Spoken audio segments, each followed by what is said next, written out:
तो चुड़ैल क्या होती है, वो बहुत ही ब्यूटीफुल रूप में आएगी आपके सामने और आप सीड्यूस हो जाओगे। और सीड्यूस होकर जब बाद में आप उसके झांसे में आ जाओगे तो तब वो अपना असली रूप दिखाएगी। और इफरित जो जिन है वो क्या करता है कि वो जिन है लेकिन वो ट्राई करता है एक ह्यूमन फीमेल के साथ मेट करना। एक घर से आया था जहाँ एक साल में 7 डेथ्स हुए थे। मुंबई में भी एक केस हुआ था, आपको याद है 1995-96 में तभी एक केस हुआ था 3 मुंडी की चुड़ैल। हाँ, और आर्य कॉलोनी में बहुत ही इससे भी भयंकर किस्से भी हैं सब। और ये एक्चुअली रिक्शा वालों को टारगेट करती थी। रिक्शा में कोई जाएगा, अगर रुकेगा तो वो आ जाएगी अंदर और फिर वहाँ से गायब हो जाएगी और रिक्शा वाला भी मिलेगा नहीं उसके बाद। मैं जाग गया, फीलिंग हुआ कि मैं जागा हूँ लेकिन आई कांट मूव। तो उस दिन ऐसा मुझे फील हुआ कि मैं ऊपर उठ रहा हूँ। मैं ऊपर उठ रहा हूँ, ठीक है। और दिस वॉज वेरी स्कैरी।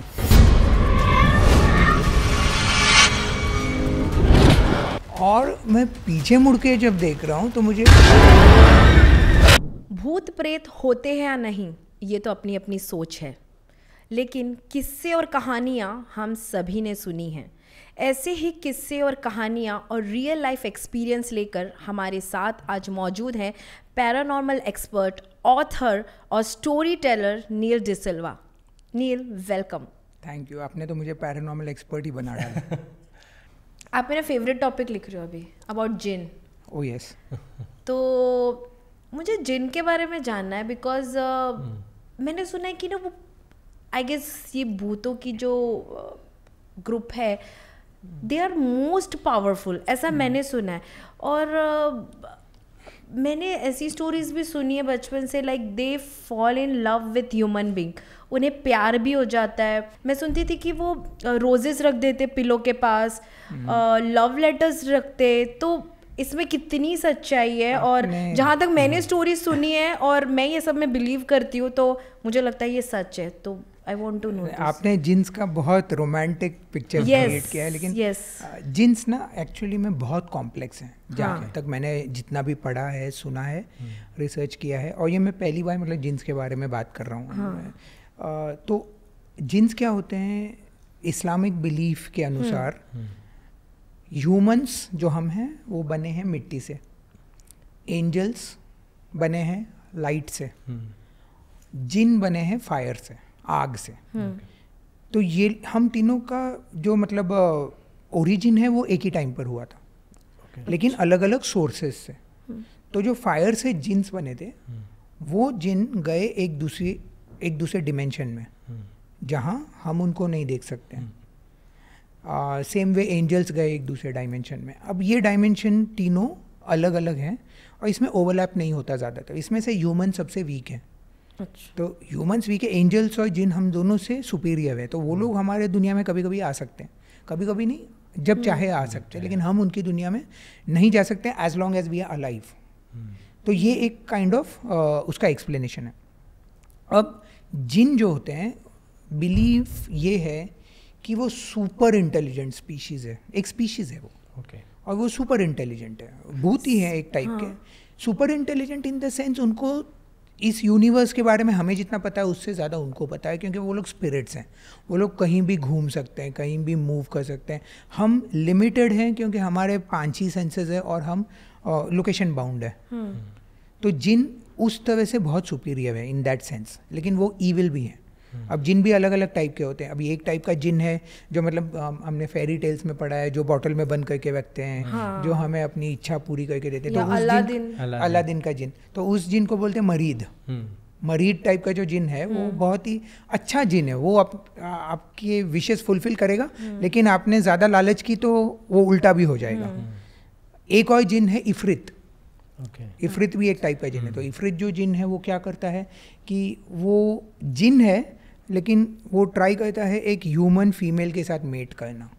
क्योंकि उनका जो बच्चा पैदा होगा वो एक सुपर स्ट्रॉन्ग डीमन बनेगा, जो मतलब है ना दुनिया के ऊपर काबू कर सकता है एक्सेट्रा। ये परी में बताया था ये। परी तो ये एक और टाइप का जिन है, इसको कहते हैं अनुष्का शर्मा की मूवी। हाँ, तो इस जिन से डरना चाहिए, ये जिन खराब होता है। तो कहा ऐसा जाता है कि जो जिन है वो always they are looking out, ये जो टाइप का जिन है, for a suitable partner, for a suitable mate. और वो मेट कुछ भी हो सकता है, it could be a man also, it could be a woman also, like man to man ऐसा। Okay, it could be a man और it could be a woman, means ये जिन है, इनको जेंडर से कुछ लेना देना नहीं है। तो लाइक वो मेट, इफ द जिन इज मेटिंग, तो actually they are having a physical relationship. अब एक्चुअली फिजिकल उनका बायोलॉजी जैसा है, हमारा जैसा है, उनका वैसा उस मतलब एक डिफरेंस होगा। Like if you are talking about movies, movies में आपको वो बताना पड़ता है ना लॉजिकली। लाइक हवा मूवी में भी सॉ लाइक इसलिए हवा में तब्बू को बताया हुआ है, ताकि मतलब आप उससे रिलेट कर सको। मैं थोड़ा इसमें लॉजिक जानना चाह रही हूँ। इसमें लॉजिक नहीं होगा, आपको मिलेगा नहीं, सबसे पहली बात, क्योंकि ये एक तो बहुत कॉम्प्लेक्स लोर है। दूसरी बात ये है कि देखो, अगर आपको जिन की स्टोरी लोगों को बतानी है, तो लोगों को उससे रिलेट करने के लिए आपको कुछ ऐसा बताना पड़ेगा जो लोग समझे। इसीलिए वो बायोलॉजी, मैन एंड वुमन का बायोलॉजी बताएंगे, क्योंकि वो नहीं तो लोग समझ ही नहीं पाएंगे कि इसमें प्रेगनेंसी कैसे आती है, अगर if it is not a sexual situation. लेकिन ये हम मेटिंग जब बोल रहे हैं, तो ये मेटिंग एक्चुअली मेटिंग नहीं होता है।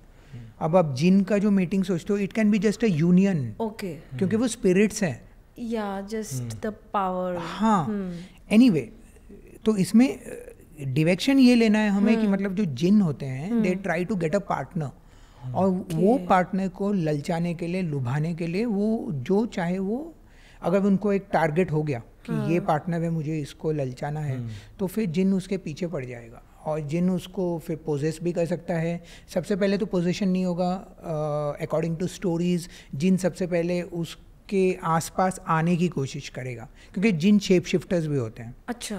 तो वो या तो कुत्ते का फॉर्म लेकर या बिल्ली का फॉर्म लेकर वो आ सकता है उस औरत के पास। लेट अस स्टिक टू औरत to make it more relatable. और अगर उस औरत ने उस कुत्ते को या बिल्ली को मतलब फुसलाया, या और वो एक्चुअली में जिन है, तो फिर वो जिन को ऐसा लगेगा कि ठीक है, इसमें अट्रैक्शन है, फिर वो और पास आने की कोशिश करेगा। फिर वो सब सिचुएशन होगा जो आप बोल रहे थे, गुलाब रख दिया, परफ्यूम से। जिन को क्या मतलब वो कैसे अट्रैक्ट होता है किसी से? ये जो जिन होते हैं इफरित, they want a meeting partner. अगर उनको ऐसा लगा कि मतलब ये फीमेल पर्सन जो है वो मेरे लिए सूटेबल है, अच्छा, और इसके साथ मेट करके मैं वो डीमन पैदा कर सकता हूँ जो इस दुनिया पे राज करे। I am keeping it very simple for the layman to understand. तो वो जिन फिर उस औरत को छोड़ेगा नहीं। लेकिन I am not telling jinns are real. At the same time मैं बीच बीच में ये डिस्क्लेमर डाल रहा हूँ, क्योंकि मुझे ऐसा नहीं चाहिए कि मतलब लोग अंधविश्वास में पड़ जाएं। ये सारी दंत कथाएं हैं, these are all stories, these are lore, this is just supernatural believes. तो इसीलिए कहा जाता है कि जो स्पेशली लेडीज हैं, they should be very careful when passing through symmetry हो या ग्रेवयार्ड हो, क्योंकि ग्रेवयार्ड में जिन ज़्यादा रहते हैं, तो वहाँ मुंह ढकना चाहिए। यहीं से बुर्का प्रथा भी आती है। अच्छा, मुंह ढकना चाहिए, ज़्यादा मेकअप नहीं करना चाहिए, रात को गाना नहीं गाना चाहिए, सब तक्यालूसी ख्याल है। These are all old fashioned beliefs. लेकिन उस ज़माने में लोगों ने उसको रैशनलाइज करने के लिए ये रीज़न दिया था कि मतलब जिन होते हैं, जिन अट्रैक्ट हो जाएगा, जिन आ जाएगा। और एक बार जिन आएगा तो उससे पीछे छुड़ाना आसान नहीं है। सबसे कोई फेमस स्टोरी जो आप बताना चाहें, जो आपने इन रिसर्च के टाइम पे आपने अबाउट द जिन? हाँ, मैंने बहुत सारे लोगों से बात की है और कुछ लोगों ने मुझे शेयर किया, लेकिन वो कॉन्फिडेंशियली उन्होंने बताया कि मतलब ये सब हमारे साथ हुआ था। तो एक औरत थी, ये सब कॉन्फिडेंशियल है, तो मैं आपको उतना ही बता सकता हूँ जितना मुझे अलाउड है, इन अ वे। उसने ट्राई किया था ये, मतलब उसके पीछे जब ये ऐसा उसको लगा कि मतलब एक जिन मेरे पीछे पड़ा है, तो उसने बहुत ट्रायल्स किए थे कि मतलब मैं क्या कर सकूं कि इससे मैं छुटकारा पा लूं। फिर उसने बहुत सारी चीज़ें की थी, जैसे एक तावीज़ बांधना होता है, वो तो बहुत कॉमन है। और वहाँ से ऐसा शुरुआत होने लगी कि मतलब ये पीछा मुझसे छूट रहा है। वो कैसे मतलब इम्प्रेस करने का ट्राई करता था जिन? यही सब तरीके थे। सबसे पहले तो जैसे मैंने आपसे कहा कि he entered her world in the form of a pet. फिर उसके बाद इस औरत को एक तरह की खुशबू आने लगी, यू नो लाइक अभी खाना भी पका रही होगी तो खाने की खुशबू से ऊपर एक दूसरा खुशबू, मतलब है ना एक स्वीट स्मेल। तो उसको ऐसा लगा कि ये स्वीट स्मेल कहाँ से आ रही है। फिर वो और किसी को और को नहीं आती थी वो स्मेल, क्योंकि जिन can take the form of a smell also. अच्छा। तो वो भी एक था। तो ऐसे करके वो जिन उसकी दुनिया में घुसने लगा और फाइनली उसको ऐसा सिचुएशन आ गया कि उसको लगा कि जिन मेरे अंदर है, वो जो भी था जो बाहर है आज तक, वो अब मेरे अंदर है। तो एज अ मतलब उसको ऐसा लगता था कि मेरे अंदर कोई है, कोई रहता है और वो मुझे कुछ बोलता है तो मुझे फिर वो करना ही पड़ता है। जैसे फॉर एग्जांपल एक बार उसने बोला कि बालकनी में जाओ और कूद जाओ, तो वो गई बालकनी की तरफ। On the nick of the moment उसको रोक दिया उसके फैमिली मेम्बर्स ने। तो ऐसा भी होता है। तो मतलब वो उसके साथ खेल रहा था, मतलब उसे मारने तक की। हाँ, खेल रहा था, देखने के लिए कि ये कितनी स्ट्रांग है शायद। ओके। आप किस तरह से रैशनलाइज करोगे इसको। तो ये एक किस्सा था। और क्या डिफरेंट टाइप्स के जिन्स होते हैं? It is mostly middle eastern. अच्छा। अरबिक कल्चर में आपको ज़्यादा मिलेगा। तो जिन का बिलीफ वहाँ ज़्यादा है। आप इंडिया में आओ तो लोग आपसे बात करेंगे पिशाचों की और बेतालों की। क्योंकि वो एक तरह से एनालॉगस है, मतलब एक पैरेलल है। जिन अब वहाँ के हुए भूत, फॉरेन भूत है, कभी कभी आ जाते हैं, लेकिन हम में है पिशाच। पिशाच इज एक्सट्रीमली स्कैरी। जो आप मुझसे पूछ भी रहे थे ना कि इनमें से सबसे स्कैरी कौन है। तो वो डिफरेंट कैसे ये बाकी से? तो पिशाच क्या होता है कि एक आदमी जो पिशाच इज मेल, पिशाचिनी इज द फीमेल फॉर्म। हम मेल के बारे में ज़्यादा, पिशाच ज़्यादा होते हैं एनीवे इन नंबर। ऐसा आपको स्टोरीज में पिशाचों की ज़्यादा मिलेगी। तो पिशाच ऐसे होते हैं जो एक तरह का, मतलब कोई अगर आदमी बहुत ही इमोशनल स्टेट में मरा हो, फॉर एग्जांपल अगर किसी आदमी का मर्डर किया टॉर्चर करके या कुछ भी, बहुत ही बिट्रेयल से उसने सुसाइड कर लिया या जो भी हो, तो ऐसे अगर बहुत ही हैवी इमोशनल स्टेट में वो मरा, means not out of natural death, not out of illness या कुछ, अकाल मृत्यु, और वो भी बहुत भयानक। तो वो जो इमोशंस है ना, वो उस आदमी के मन में इवन आफ्टर डेथ रह जाएंगे। और वो आदमी फिर बन जाता है पिशाच। और इस स्टेट में, क्योंकि वो नेगेटिव एनर्जी उसके अंदर इतनी भरी हुई है, वो बहुत ही वेंचफुल हो जाता है। फिर वो उसको, मतलब वो ह्यूमन तो बिल्कुल ही नहीं रहता है, वो ऑलमोस्ट डिमोनिक हो जाता है। Pishach is the only creature in India as far as I know, जो मतलब वेस्टर्न घूल जो होता है, घूल उसके लॉजिक से चलता है। मतलब पिशाच can also drink blood of humans, पिशाच कैन ऑल्सो ईट फ्लैश। मतलब पूरी तरह से ना पिशाच डिमोनिक है, पूरी तरह से डिमोनिक। और इसका जो बर्थ हुआ है वो ऐसे नेगेटिव स्टेट से होता है, उसको क्रोध पिशाच भी कहते हैं। ये क्रोध पिशाच मतलब एकदम अल्टीमेट टाइप ऑफ पिशाच जो है। तो ये इसका लॉजिक है। इसमें एक और टाइप का पिशाच है जो कि बहुत ही डिफ़िकल्ट है, अगर मतलब किसी के पीछे पड़ गया तो उसका निजात पाना, और वो है ब्रह्म पिशाच। तो ब्रह्म पिशाच वो है जो मतलब एक ब्राह्मण आदमी जो है, मतलब जो पूरे मंत्र वगैरह सब जानता है, he has all the knowledge, और अगर ये ऐसे स्टेट में मरा और पिशाच बन गया तो वो बन जाता है ब्रह्म पिशाच। तो इसको डिफीट करना बहुत ही मुश्किल है, क्योंकि उसके पास नॉलेज भी सब है, और उसके पास गुस्सा भी दुनिया भर का है। तो ये अलग अलग टाइप के पिशाच भी होते हैं। ओके, सो इफ अ ब्राह्मण डाइज लाइक दिस, तो वो ब्रह्म मे बिकम। हाँ, तो मुंजिया, हाँ मुंजिया की स्टोरी, लेकिन मुंजिया में क्या था ना, मुंजिया को थोड़ा मुंजिया ब्रह्म पिशाच जैसा उतना खतरनाक, उतना भयानक, उतना डरावना नहीं है। Munjya is more of a playful ghost. वो प्लेफुल घोस्ट है, क्योंकि मुंजिया और ब्रह्म पिशाच में फ़र्क, बहुत बड़ा फ़र्क ये है कि ब्रह्म पिशाच died because of kind of betrayal या मर्डर या टॉर्चर, ऐसा कुछ रीज़न होगा। मुंजिया का ऐसा कुछ नहीं होता। मुंजिया कैन डाई, वो मतलब कोई भी किसी भी तरह से डेथ हुई हो, लेकिन उसमें एक इच्छा रह गई है। अच्छा, जैसे मुंजा फिल्म में भी बताई थी, इच्छा है फॉर एग्जांपल किसी लड़की से प्यार हो गया लेकिन वो कंप्लीट नहीं हो पाया, तो वो आएगा वापस मुंजा बनकर. व्हाट इज डिफरेंस बिटवीन भूत, जिन, पिशाचिनी, चुड़ैल, डायन, ब्रह्म राक्षस? तो ये सब क्या होते हैं और सबसे डेंजरस वाला बताना, सबसे पावरफुल कौन होता है, सबसे वीक कौन? बहुत गूगली वाला क्वेश्चन पूछ लिया, क्योंकि एक यहाँ से मैं स्टार्ट कर रहा हूँ, ठीक है. इंडिया में जितना डाइवर्सिटी है हर चीज़ में, उतना ही डाइवर्सिटी है उसके भूतों में भी. हमारे यहाँ इतना कल्चर है फोकलोर का. अब 200 किलोमीटर दूर जाओ, आपको भूतों की नई कहानियाँ मिलेंगी. तो ऐसा है, स्पेशली गांव के एरियाज में, रूरल एरियाज. अर्बन लेजेंड्स भी है, लेकिन जो गांव में आपको मिलेंगे ना स्टोरीज, तो वो तो भयानक से भयानक है, एक के बाद एक. तो ये तो कॉमन नाम है आपने जो लिए. जैसे अभी फॉर एग्जांपल आपने चुड़ैल का नाम लिया, तो चुड़ैल, डायन, मोहिनी, शाकचुन्नी, पेटनी, ये सारे क्रीचर्स हैं. मॉन्स्टर्स बोलो, कुछ भी बोलो आप, अलग अलग लोकल लोर में. जैसे फॉर एग्जांपल पेटनी अभी बंगाल से आती है, मोहिनी थोड़ा साउथ से आएगी, मतलब उसका नाम दिया गया है. चुड़ैल और डायन ज़्यादा फेमस है मिडल, मतलब मध्य प्रदेश में और इन सब एरियाज़ में ये सब फेमस है. शाकचुन्नी भी बंगाल साइड से है. तो ये सब फीमेल मॉन्स्टर्स हैं. तो इनका मोडस ऑपरेंडी ये है कि मतलब एक तरह से इनके साथ कोई जुल्म होता है जब दे वर अलाइव, उस वजह से वो उनकी मौत हो जाती है. और जब उनकी मौत हो जाती है तो वो रिटर्न आते हैं इन अ वे टू टेक बदला, कि मतलब जिसने हमें हमारा ये बुरा हाल किया, हम भी उसे नहीं छोड़ेंगे.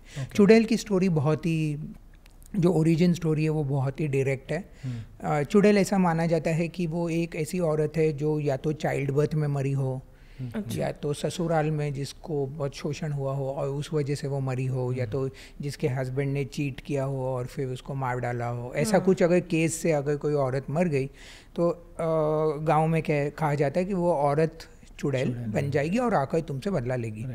तो इसके चिन्ह ये होते हैं कि वो उसके पाँव मुड़े हुए रहते हैं. चुड़ैल का तो वो फेमस है, डायन का भी वो फेमस है. इंडिया में वो बहुत फेमस है, पाँव मुड़े हुए. सच में मुड़े हुए होते? अब मैंने देखी तो नहीं है चुड़ैल, लेकिन ये लोर है हमारा कि मतलब उससे आप पहचान जाओगे. तो चुड़ैल क्या होती है, वो बहुत ही ब्यूटीफुल रूप में आएगी आपके सामने और आप सीड्यूस हो जाओगे. और सीड्यूस होकर जब बाद में आप उसके झांसे में आ जाओगे तो तब वो अपना असली रूप दिखाएगी और आप उल्टे पैर देखोगे, एट्सेट्रा एट्सेट्रा. उल्टे पैर तो इवन वो ब्यूटीफुल रूप में रहेंगे. तो कोई औरत दिखी ना आपको बहुत सुंदर सी, पहले पैर देखो. मॉरल ऑफ द स्टोरी है. तो ये चुड़ैल का स्टोरी है. डायन का डिफरेंस ये है कि डायन, अभी churail is believe to be a woman जो मरकर चुड़ैल बनी है, लेकिन डायन पहले से ही वो बुरी थी. मतलब डायन कोई या तो विच होगी, काला जादू करने वाली, अगर वो जब मर जाती है तो वो डायन बन जाती है. मतलब वो अपने जीवन काल में भी वो थोड़ा इविल पावर्स के साथ ही थी. तो डायन को ज़्यादा डेंजरस करके माना जाता है कि मतलब डायन से पीछे छुड़ाना बहुत ही मुश्किल है. दोनों ही रियल लाइफ में भी वो जो वैम्प होती है, वैम्पिश क्रीचर्स जो हैं वो ज़्यादातर डायन है. चुड़ैल तो बेचारी है, अबला नारी जो मर गई और अभी आई है एक उग्र अवतार. स्त्री का जो है, स्त्री एक दूसरा ही लेजेंड है. स्त्री एक तरह की चुड़ैल थी माना जाता था. लेकिन ये स्टोरी है ना बैंगलोर से आती है. अच्छा. जो नालेबा लेजेंड था, तो बैंगलोर में ये 90s में बहुत फेमस हुआ था. You are also from Bangalore? I am from Mangalore. दोनों कर्नाटक में है. तो सिचुएशन ऐसा है कि मतलब 90s में ऐसा एक, मुझे एग्जैक्ट ईयर याद नहीं अभी, कि एक रूमर फैला था कि एक औरत आती है और वो औरत आएगी आपके पीछे और आपका नाम लेगी. अगर आप मुड़कर देखे उसको तो फिर she is going to enter your house और सबको मार डालेगी. मतलब आपको राइड करके वो घर में आ जाएगी और सबको मार डालेगी. अच्छा. तो उसको दूर रखने का एक ही तरीका है, घर पर लिख दो नालेबा. नालेबा मतलब कलाना. अच्छा. तो वही स्त्री की स्टोरी है, वो स्त्री कलाना करके. तो ये लेजेंड बैंगलोर में बहुत चला था. किसी ने देखा नहीं इस औरत को, लेकिन माना जाता था कि वो एक टाइप की एक विच है.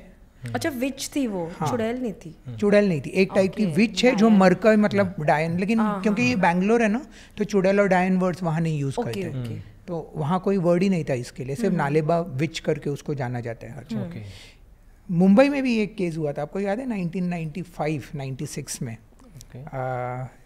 मैं तभी एक केस हुआ था, 3 मुंडी की चुड़ैल। हाँ, आई नो, बहुत ही आई रिमेम्बर दिस। 1 साल ये चला था। तो क्या था कि वाला ऐसा एक अफवाह फैल गई थी कि मतलब एक 3 मुंडी वाली चुड़ैल घूम रही है। ये बैंड्रा साइड में ज्यादा था ना? बैंड्रा, अंधेरी और मलाड। यस। तो इस सबर्ब्स में पता नहीं, चुड़ैल है ना तो वो टाउन में नहीं जाएगी। तो इस तरह से तो सिचुएशन ऐसा है कि उसकी 3 मुंडी वाली चुड़ैल है और वो घूमती रहती है और 7 बजे के बाद निकलती है वो। अगर सपोज आप उसके रास्ते में आए तो वो चुड़ैल ने आपको अपना शिकार बना दिया। तो ये पैरानोया इतना फैला था कि मतलब 7 बजे के बाद लोग घर से बाहर नहीं निकलते थे। मतलब मैं उस टाइम पर कितना 1996, तो मैं 20 साल का कुछ होऊंगा, मुझे भी घर पर बुलाया जाता था। मैं स्कूल जाती थी और ये सब जितने भी डैडी थे, डैडी लोग सब घर बंद, और वो वाइफ्स किसी को भी जाने नहीं देती थी भाभी इसके बाद।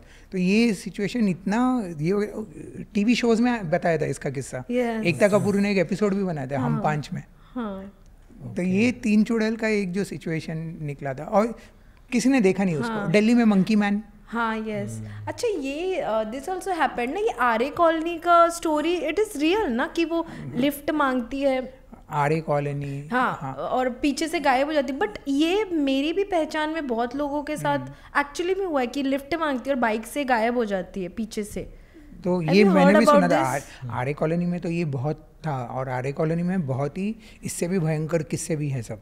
और ये एक्चुअली रिक्शा वालों को टारगेट करती थी। हाँ, और यही जो चुड़ैल थी ना, मुझे लगता है ये डबल ड्यूटी या मालवनी में भी कहती थी। मालवनी एक एरिया है मलाड में, वहाँ भी सेम टाइप का सिचुएशन था। वो रिक्शा में कोई जाएगा, अगर रुकेगा तो वो आ जाएगी अंदर, और फिर वहाँ से गायब हो जाएगी, और रिक्शा वाला भी मिलेगा नहीं उसके बाद। ये रिक्शा वालों का स्पेशल था। मुंबई की चुड़ैल हार्म नहीं करती है क्या? हार्म नहीं करते, नहीं, 2-3 मरे हुए पाए गए थे इसीलिए। लेकिन पता नहीं ना सच बात क्या है, शायद किसी को इन्होंने उठा लिया होगा, किसी औरत को, और कुछ हो गया होगा सिचुएशन। या बिकॉज आई हैव हर्ड कि वहाँ पे लाइक 90s में एनकाउंटर्स भी बहुत होते थे, और लाइक रेप्स एंड ऑल बहुत होते थे आर्य कॉलोनी में। तो ये अगर आप एनालाइज करो ना, ये जितने भी फीमेल मॉन्स्टर्स हैं, ये एक तरफ से आदमी लोगों को, मतलब मेल्स को डराने के लिए ही बनाए गए हैं कि चुड़ैल है, मतलब ब्यूटीफुल लड़की दिखी तो पीछे मत जाना, चुड़ैल होगी, मार डालेगी।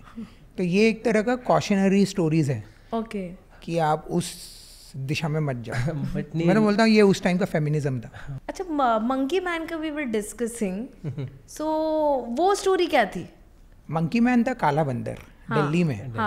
और उस पर दिल्ली 6 मूवी भी बनी, वही स्टोरी थी। तो मंकी मैन एक सोचा जाता था कि एक बहुत बड़ा बंदर टाइप का आदमी है। बंदर टाइप है वो, लेकिन मतलब बंदर जैसा नहीं है, बहुत लंबा, 6 फुट से ऊपर, इसलिए अभिषेक बच्चन को कास्ट किया था। और ये जो है वो छत से छत छलांग लगाता है, और रोड पे नहीं आएगा, स्ट्रीट्स पे नहीं आएगा, छत से छत छलांग लगाएगा, क्योंकि दिल्ली के घर भी वैसे होते हैं। और कहीं बीच में उसको कोई दिख गया अकेला जाता हुआ, तो वो उसको भी लेकर छत में ले जाएगा, वहाँ मार डालेगा उसको। तो क्या हुआ था एक्चुअली, जहाँ तक मुझे याद है, किसी बिल्डिंग के घरों के 2-3 घरों के छत पर डेड बॉडीज पाए गए थे। तो पता नहीं वो किसने मारे थे, शायद कोई सीरियल किलिंग का केस भी होगा, क्योंकि ये उस टाइम का दिल्ली है, 1990s, बहुत ही ऐसे मतलब ईविल तो हर जगह था।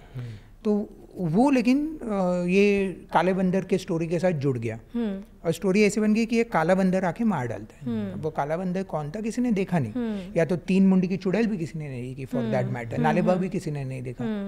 लेकिन ये स्टोरीज बन गई, और ये अर्बन लेजेंड्स बन गई, इंडिया के बहुत फेमस टाइप के अर्बन लेजेंड्स जो अभी भी हैं। तो लोग लाइक मिसयूज भी करते, ये सब जो कुछ रियल स्टोरीज है, रियल एनर्जीज है, उसका लोग मिसयूज भी करके ऐसे क्रिएट करते, लाइक क्राइम्स करते हैं। पॉपुलर जो भी हो जाएगा उसको तो आप मिसयूज करोगे ही ना। यही टेंडेंसी है कि मतलब अभी काला बंदर की स्टोरी भी इतनी पॉपुलर हो गई, तो लोग उसके आड़े कुछ भी काम कर देंगे, तो क्या किसको पता चलेगा, काले बंदर के ऊपर डाल दो बेचारा। तो ये टाइप का सिचुएशन है। मुझे जानना है, जब आप पहली बार डर गए थे, आपने एक्चुअली में फील किया कि ये मतलब फट जाती है ना वैसा टाइप, कंप्लीट स्लीप पैरालिसिस का एपिसोड हुआ था मेरे साथ, जो मैं अर्ली 20s में तब मैं सबसे ज़्यादा हिल गया था। तो ये एक फेज़ था मेरे लाइफ में कुछ 3 साल तक। मैंने एक कोचिंग क्लास स्टार्ट की थी, मतलब मेरी शुरुआत वहाँ से हुई है। मैं एक क्लासेस का टीचर था पहले, और बहुत जी तोड़ के, मतलब क्लासेस वाले तो आपको पता है कि कैसा मेहनत करना पड़ता है। सुबह को निकल जाते थे 7 बजे, पढ़ाओ, दोपहर को थोड़ा गैप मिलेगा 1-2 घंटे का, फिर बाद में शाम को फिर से जाओ, रात को आओ। उस तरह से काम करता था मैं, बहुत काम किया है। उस टाइम पर जो दोपहर में जो 2 घंटे मुझे मिलते थे, मैं घर आता था, थोड़ा खाना खाता था, लेटता था मैं 1 आधा घंटा, और फिर मैं चला जाता था क्लासेस में। ये बीच का जो 2 आवर्स का जो गैप था, तभी मेरे साथ स्लीप पैरालिसिस का एपिसोड्स होना शुरू हुआ। अच्छा। और ये जो था, इसने मुझे इतना डिस्टर्ब किया था कि मैं कुछ दिनों तक कुछ कर नहीं सकता था, मतलब I could not focus on anything else. तो ऐसा होता था कि पब्लिकली तो मुझे कहना नहीं चाहिए, लेकिन हमें एक बेड मिली थी घर पर।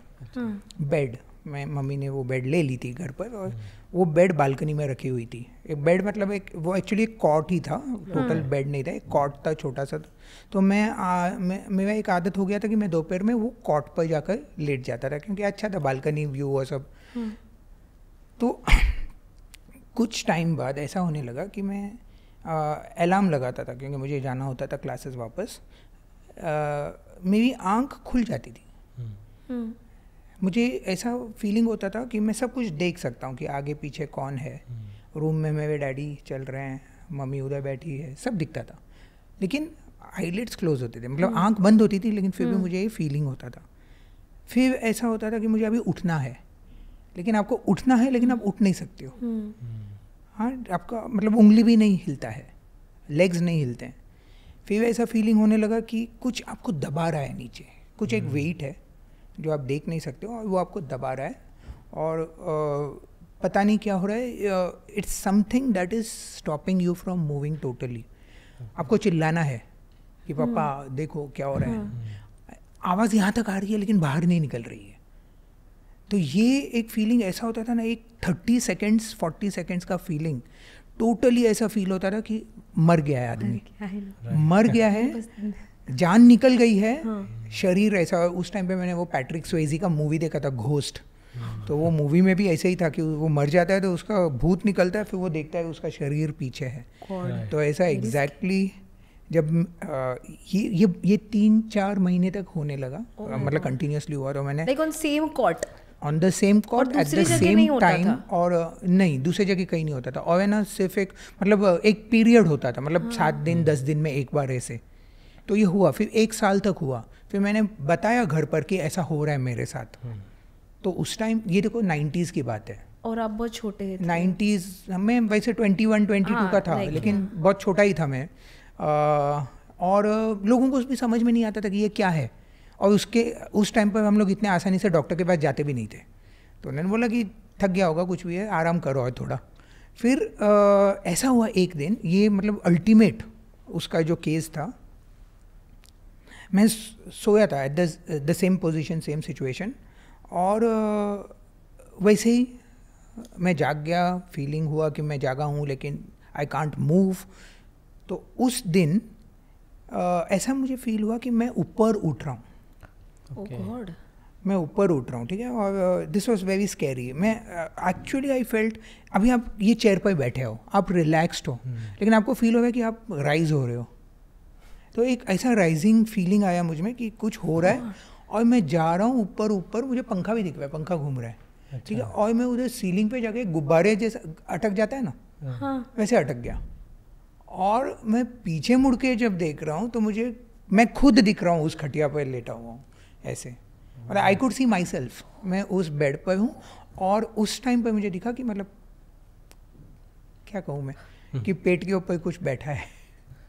मैंने मम्मी से पूछा कि मतलब क्या है, ये बेड आप निकाल दो, या कुछ भी है, बालकनी में मुझे नहीं सोना है, मैं हॉल में सो जाऊंगा जो भी है, लेकिन मुझे यहाँ नहीं सोना है। तो फिर मम्मी ने बोला क्यों, कॉट पसंद नहीं आया? हमें पता ही नहीं था उस टाइम तक कि वो कॉट कहाँ से आया था, क्या था। तो फिर मुझे पता चला कि वो कॉट एक्चुअली आया था एक ऐसे घर से आया था जहाँ एक साल में 7 डेथ्स हुए थे। और ये 7 डेथ्स जो थे वो ऑफ ऑल एजेस, मतलब छोटे बच्चे भी थे उसमें, बूढ़े लोग भी थे। बूढ़े लोग का डेथ बेड वो ही कॉट हुआ करता था। तो हम लोग उस टाइम पर बिलीव नहीं करते थे ना ये सब। तो मम्मी ने बोला रख देते हैं करके। फिर मैंने बोला कि ऐसा हो रहा है मेरे साथ उधर उस बेड पर। फिर हम लोगों ने वो बेड निकाल लिया। और में ऐसी कोई शक्ति है जो जिसको अगर पूजा करने से कहते हैं पैसा, पावर, ऐसी चीज़ें आती है? सही सवाल पूछ लिया आपने, सही टाइम पे। हिंदू कल्चर में 36 यक्षिणियाँ ऐसा माना जाता है। और ये 36 यक्षिणियाँ रहती हैं अलकापुरी में, एक टाइप ऑफ देवलोक से नीचे है, वो पैराडाइज ही है। और कुबेर जो रावण के स्टेप ब्रदर है वो वहाँ का राजा है। और यक्षिणियाँ भी है उधर, गंधर्व भी हैं, ये सब हैं टाइप ऑफ डेमीगॉड क्रीचर्स। तो हर यक्षिणी, 36 यक्षिणियों में से हर यक्षिणी के पास एक स्पेशल ब्लेसिंग होता है। मतलब एक यक्षिणी आपको संतान दे सकती है, एक यक्षिणी आपको यश दे सकती है, एक यक्षिणी आपको प्रमोशन दे सकती है, जो भी हो। तो लोग क्या कहते हैं, यक्षिणी साधना कहते हैं। यक्षिणी साधना करने से, ये भी अभी रिचुअल है, तो एक जर्नी है और आपको वो सही ढंग से करनी है। अगर आप सही ढंग से वो यक्षिणी साधना करोगे तो वो यक्षिणी आ जाएगी। और आपको ये अशोक के पेड़ के नीचे बैठकर करना है, साल या अशोक के पेड़ के नीचे, क्योंकि कहा जाता है कि यक्षिणियाँ का वो एक टाइप का अबोर्ड है, निवास है। तो यक्षिणियाँ आ जाएंगी उधर, जो जिसकी आपने कामना की है, और आपको वो ब्लेसिंग देकर चली जाएगी। लेकिन अगर इस रिचुअल में एक भी चीज़ गलत हुई, और बहुत ही कॉम्प्लेक्स रिचुअल है, तो वो यक्षिणी वो ब्लेसिंग देने के बदले शाप देकर चली जाएगी। तो ये बहुत ही फैसिनेटिंग है इनफैक्ट, क्योंकि पता नहीं कब क्या गलत हो जाए, कब क्या सही हो जाए। तो और यक्षिणियाँ बहुत अनप्रेडिक्टेबल होती हैं। मोस्टली वो डेमीगॉडेस ही है, लेकिन उनको गुस्सा भी बहुत जल्दी आ जाएगा अगर कुछ भी ऐसा फील हुआ उनको कि दिस इज़ नॉट राइट। तो यक्षिणियों को आप अच्छा, हमारे हिंदी ऑडियंस के लिए जिनको नहीं समझ में आता होगा, इजी वर्ड में डेमीगॉडेस क्या है? डेमीगॉड वो होते हैं जो इंसान और भगवान के बीच होते हैं। मतलब वो इंसान से तो ऊपर हैं, उनमें शक्तियाँ हैं, लेकिन भगवान से नीचे हैं। तो उतना, मतलब देवों से नीचे है। तो देव जितना, मतलब देव जैसे, और उनकी अच्छाई भी देवों से जितनी नहीं होती है। देव तो पूरी तरह से अच्छे हैं, कोई भी गलत काम नहीं करते हैं। लेकिन ये जो डेमीगॉड हैं, ये गलत काम कर सकते हैं। थोड़े इंसान वाली क्वालिटीज़ भी है, इंसान वाली क्वालिटीज़ हैं, लेकिन इंसान से अच्छे हैं। वो कौन सी स्टोरी थी जिसे लिखते वक्त आपने ये फील किया कि सच में यार ये मेरे साथ भी हो रहा है, आप डरे हो, ऐसा कोई एक्सपीरियंस जो आप हमें बताएं? तो मैंने लिखना स्टार्ट किया एज एन ऑथर 2015 में। वो मेरा फर्स्ट ईयर था। और तब मैं जो लिख रहा था, मेरा बुक था, फर्स्ट बुक था, वो अघोरियों पर था, मायाज न्यू हस्बैंड। और अघोरियों का ये जो सब्जेक्ट था, मतलब बचपन में मैंने एक शो देखा था उस टाइम पर, बहुत पहले दूरदर्शन पर एक आता था अघोरी करके, बाबा शांडिल्य नाथ उसमें मेन कैरेक्टर थे। बहुत ही डरावना शो था। तो तब से वो बैठ गया था मेरे दिमाग में कि मतलब कुछ है इसमें जिसको एक्सप्लोर करना चाहिए। और मैं पढ़ते गया, जैसे मैं बड़ा होते गया, और मैंने रिसर्च किया और मैंने देखा। फिर मेरी जो फर्स्ट स्टोरी हुई, मैंने सोचा कि इसमें यही सब्जेक्ट मैं टैकल करता हूँ, और मैं लिखने लगा। तो वो लिखते लिखते जो स्टोरी थी, वो सबसे पहले तो वो बहुत ही वॉयलेंट है। उसमें मैंने मतलब अपना पूरा सार निचोड़ कर डाल दिया है। इस तरह की हॉरर स्टोरी बनी है वो। बहुत पहले वाली स्टोरी है, 2015 की है। लेकिन वो लिखते लिखते कभी कभी मुझे ऐसा फील होता था कि एक, कहते हैं ना, एक नेगेटिव एनर्जी जो आपको जकड़ लेती है। तो मैं उस टाइम में प्रैक्टिस ऐसा था कि मैं रात लिखता था। मतलब रात को कभी 2 बज जाते थे, 3 बज जाते थे।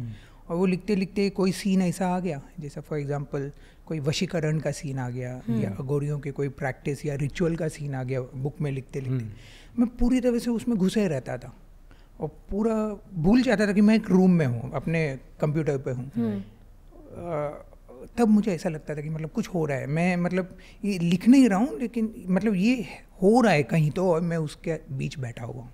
तो इस तरह का इमर्सिव एक्सपीरियंस जो हम कहते हैं ऑथर्स, ये मैंने बहुत टाइम फील किया है। और जब ये मैं फील करता हूँ, ऐसा लगता है कि कुछ है, एक एनर्जी आपसे ये लिखवा रही है। आप जब अघोरियों की स्टोरी लिखते थे, वो ये जो हम बात कर रहे हैं, ये जो पैरानॉर्मल भूत की बातें, तो ये काफ़ी डिफरेंट है। तो आप क्या फील करते थे एग्जैक्टली फील क्या करते थे आप उस टाइम पे? बिल्कुल सही बात है, क्योंकि पहली जो मेरी स्टोरी थी वो भूतों पर नहीं थी, प्रेतों पर नहीं थी, वो एक रिचुअल प्रैक्टिस पर थी, जो अघोरियों का प्रैक्टिस है, और वो जो उसके इर्द गिर्द जो मिस्ट्री बनी है उसको एक्सप्लोर करने वाली स्टोरी थी। लेकिन आगे जाकर आज मैंने मतलब 16 बुक्स लिखी हैं, 16 बुक्स, तो उसमें हर टाइप के हॉरर के नॉवेल्स हैं, इस तरह के सुपरनैचुरल स्टोरीज भी हैं, मॉन्स्टर बेस्ड स्टोरीज है जिसमें कोई प्राणी हो, जीव हो, भूतों पर भी है, जिसे हम पैरानॉर्मल कहते हैं। तो सबसे पहले पैरानॉर्मल होता क्या है?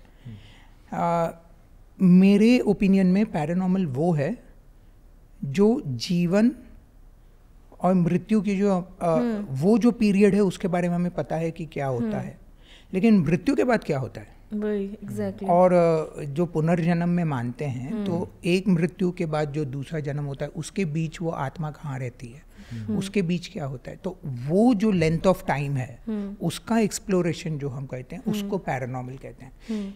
अब पैरानॉर्मल इसलिए कहते हैं क्योंकि वो नॉर्मल से हटकर है, लेकिन टोटली एबनॉर्मल भी नहीं है। अभी एबनॉर्मल तो वो होगा जो मतलब नॉर्मल लाइफ में हो ही नहीं सकता, तो उसको हम एबनॉर्मल कहते हैं। जैसे सूरज एक दिन उगे ही नहीं, उसको हम एबनॉर्मल कहेंगे क्योंकि ये हो ही नहीं सकता। लेकिन पैरानॉर्मल वो है जो होता है, लोगों ने एक्सपीरियंस किया है, लेकिन लोगों को पता नहीं कि वो है क्या, उसका मूल कारण क्या है कि ऐसा कुछ हुआ क्यों। किसी को अगर अपना कोई पूर्वज दिख गया, जो मेरे साथ हुआ था, आपका कोई पूर्वज आपको दिख गया कहीं, और मतलब सिर्फ दिखा ही नहीं लेकिन कुछ उस वजह से कुछ हुआ, तो उसको आप पैरानॉर्मल में डाल दोगे।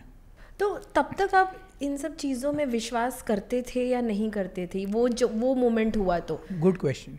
देखो, मैंने हॉरर को है ना, इससे पहले मैं हॉरर से फैसिनेटेड तो बहुत पहले से था, क्योंकि मेरे जो डैड थे ना वो भी मतलब सबटाइटल्स कहते थे मूवीज़ के, हिंदी टू इंग्लिश, तो उनका तो सबसे बड़ा क्लाइंट था रामसे ब्रदर्स।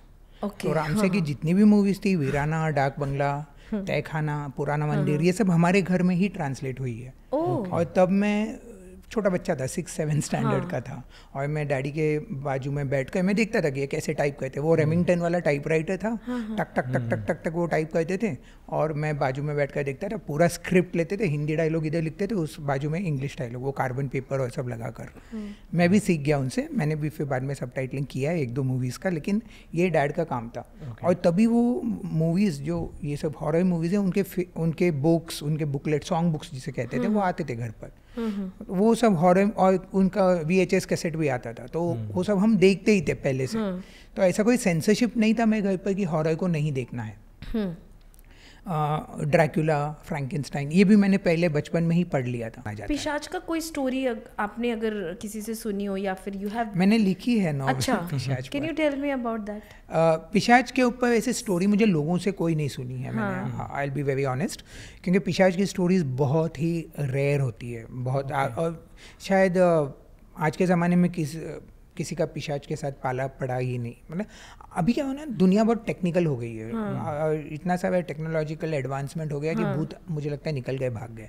तो ये स्टोरीज पहले हुआ करती थी, राजा महाराजाओं के ज़माने में और सब, तो ये तो नहीं है। जो मैं आपसे कह रहा हूँ वो है द लोर ऑफ पिशाच, लेकिन रियल लाइफ में नहीं। तो अभी के टाइम पे क्या है? अभी के टाइम पे अर्बन लेजेंड्स है, अभी के टाइम पे ये पॉडकास्ट्स हैं। तो ये जो पैरानॉर्मल एक्सपर्ट्स जो होते हैं, जो मशीन्स के यूज़ करते हैं और जो एनर्जीज पता लगाते हैं, तो वो किस बेस पे काम करती है? अभी हमारा शरीर जो है, it's made up of cells. Cells are essentially chemicals, molecules, right? हाँ, तो ये जो सेल से बनाया हुआ हमारा शरीर है वो हमारा मैटर है, वो हमारा मास है, लेकिन इसको जो जीवन देता है वो एक एनर्जी है जो हम देख नहीं सकते, जिसे हम या तो आत्मा कहें या सोल कहें या स्पिरिट कहें, जो भी कहें।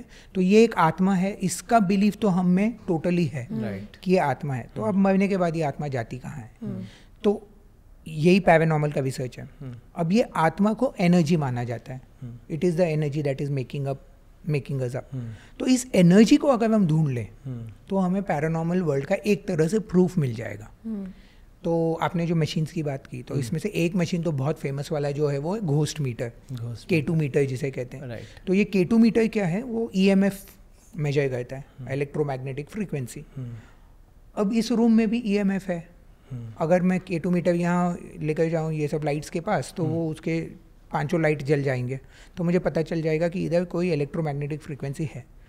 अब इसी घोस्ट मीटर को मैं लेके जाता हूँ किसी वीरान जगह पे, जैसे खेत में या जंगल में, जहाँ कोई भी इलेक्ट्रिक वायर नहीं है या कुछ भी नहीं है, और वहाँ अगर वो 5 लाइट जल गए, तो इसका मतलब है कि यहाँ कुछ एक एनर्जी फोर्स है जो हम देख नहीं सक रहे हैं।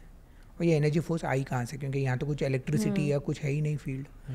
तो ये एक तरह से इनडायरेक्ट, डायरेक्ट नहीं है, इनडायरेक्ट प्रूफ हुआ कि यहाँ कुछ तो है जो लोग 2 और 2 मिलाकर कहते हैं कि शायद ये किसी का भूत है।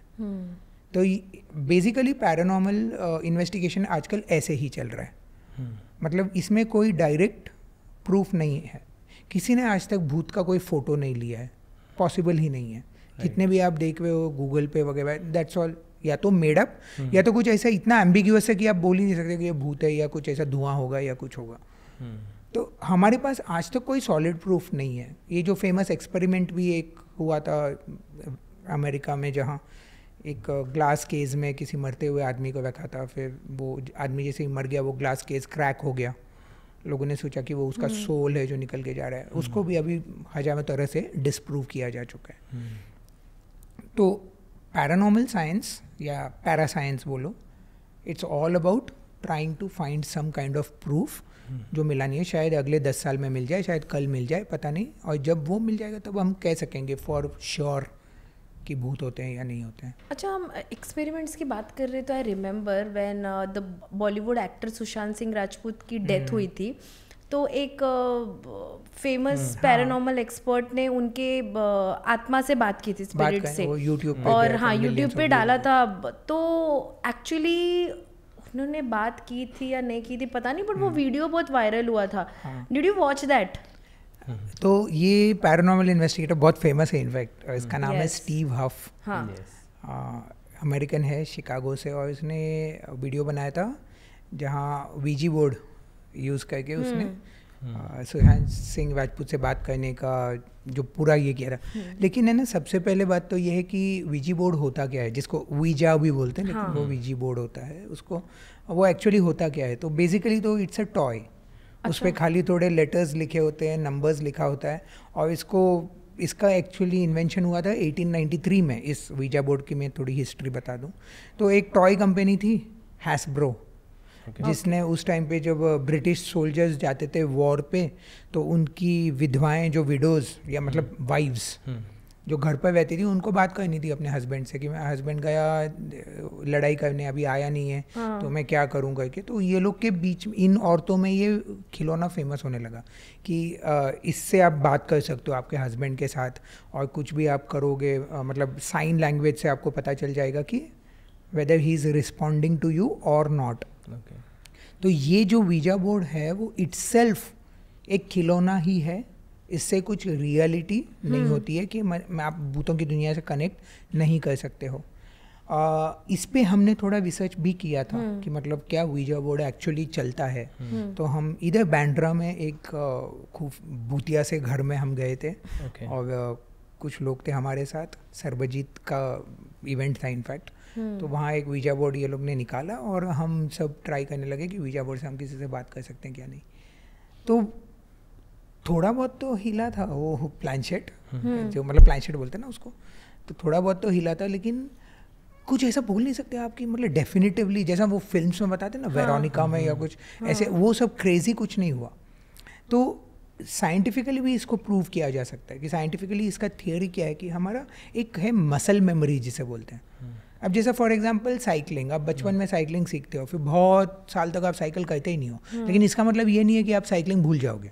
आपको फिर भी साइकिल दे दिया तो आप चला पाओगे, क्योंकि आपका मसल्स का मेमोरी जो है, जिसको हम इडियोमोटर सेंसरी सिस्टम कहते हैं, तो वो इडियोमोटर सेंसरी सिस्टम जो है वो चलते रहता है, तो उस हिसाब से आप चलते हो। उसी तरह से हमारी उंगली भी उस प्लानशेट पे चलती है अपने आप। अच्छा, ये भी एक मसल रिफ्लेक्स है। मतलब अब आप सोचो, एक औरत है जिसका हस्बैंड गया है वॉर पे, उससे बात करनी है। अब उसे पता नहीं कि वो उससे कनेक्ट कैसे करे। उसके दिमाग में तो ये है कि हस्बैंड मेरा जिंदा होना चाहिए, बात करना चाहिए मेरे साथ। वो उस साइकोलॉजी के साथ बैठी है अभी, है विजा बोर्ड के साथ, और वो उस प्लानशेट पे हाथ रख के बैठी है कि मतलब अभी सवाल पूछेगी। वो सवाल पूछ लिया उसने, आर यू देव। अब उसको चाहिए कि उसकी उंगली जाए यस पे। एक सबकॉन्शियस फीलिंग होगा। तो उसका वो इतना स्ट्रांग होगा उसका इंट्यूशन कि उससे उसका फिंगर ऑटोमेटिकली मूव होने लगेगा। इसी को बोलते हैं इडियोमोटर रिफ्लेक्स। और उसको ऐसा लगेगा कि उसने वो यस हो गया, लेकिन उसका दिमाग कंप्लीटली ये मतलब दिमाग के कंट्रोल में कंप्लीटली भी नहीं हो रहा है। ये एक इनवॉलंटरी काइंड ऑफ रिफ्लेक्स है जिसमें अपना सेंसरी सिस्टम इन्वॉल्व नहीं है। तो उसको ऐसा फील होगा कि ये अपने आप हुआ है। और इसीलिए उसको लगेगा कि किसी और एजेंसी ने हमें ये बताया, ये भूत ने बताया। अब स्टीव हफ का जो वीडियो था, जो सुशांत सिंह राजपूत का, इसके दो कंक्लूजन्स हो सकते हैं या दो ओपिनियंस हो सकते हैं। एक तो ओपिनियन ये है कि 90% लोगों ने इसको एक ढोंग बताया था कि इट वाज फेक, कि स्टीव हफ ने खुद ही सब इंजीनियर किया और उसने ऑफ कोर्स उसके लाइक्स के लिए, व्यूज़ के लिए, शेयर्स के लिए उसने ये सब किया था, जो कि एक पॉसिबिलिटी है। शायद उसने वो थोड़ा प्रैंक टाइप भी किया होगा और वो वीडियो इतना वायरल हो गया कि बाद में वो ना नहीं बोल सका। सेकेंड ये भी हो सकता है कि शायद कोई ऐसा ही रिफ्लेक्स सिस्टम काम कर गया हो उसके साथ, जिस वजह से उसको ऐसा लगा कि ये रिस्पॉन्सेज सुशांत सिंह राजपूत से आए। और उस टाइम पे ना दुनिया का माहौल भी ऐसा था ना कि सब लोग सुशांत सिंह राजपूत की बात कर रहे थे, सभी लोग बात कर रहे थे, क्योंकि वो डेथ ही इतनी ट्रैजिक थी ना। मतलब मैं खुद हिल गया था जब मैंने सबसे पहले सुना कि मतलब ऐसा हुआ। मुझे बिलीव नहीं हुआ। ट्विटर पे भी ट्रेंड हो रहा था, लेकिन बिलीव नहीं हो रहा था कि ऐसा सच्ची में हुआ हो। कि मुझे भी ऐसा लगा कि मतलब ये कोई प्रैंक ही होगा। लेकिन बाद में मतलब इतना फीलिंग अगर मुझे हुआ था, मतलब I have no personal connection with Sushant Singh Rajput, लेकिन मुझे जब ऐसा फीलिंग हुआ तो उसके लाखों करोड़ों फैंस थे और आई मीन इतने सारे लोग थे जो उसको चाहते थे एट्सेट्रा। अभी भी है, अभी भी हम देख सकते हैं वो कभी कभी वो ट्रेंड अभी भी हो रहा है। I mean is not completely forgotten. तो इस साइकोलॉजी पे स्टीव हफ ने खेला था, which is bad if you look at it. It is a kind of betrayal, cheating है, ये धोखा है। तो हाँ, वीजा बोर्ड शायद किसी को एक मेंटल सोलेस दे सके। कि मतलब कोई अगर औरत अपने हस्बैंड के लिए वेट करी, जो मैं एग्जांपल दिया था, और जिस कारण से ये बोर्ड बना था, तो एक तरह से उनको थोड़ा बहुत तो ये तसल्ली हो जाती है कि ठीक है कहीं ना कहीं तो होगा, थोड़ा एक लाइट फ्लिकर ऑफ होप।